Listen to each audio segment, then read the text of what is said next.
men jeg føler mig udenfor. Kvinderne vil til at bade topløs i svømmehallerne. Hvorfor nu det?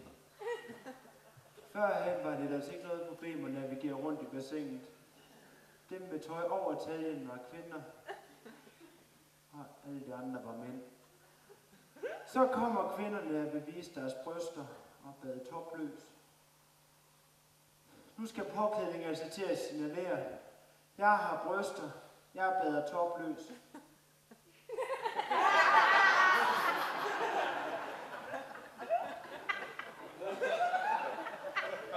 Og her er det så, jeg har et problem. Jeg har ikke nogen bryster. Den, der kommer sidst af badet,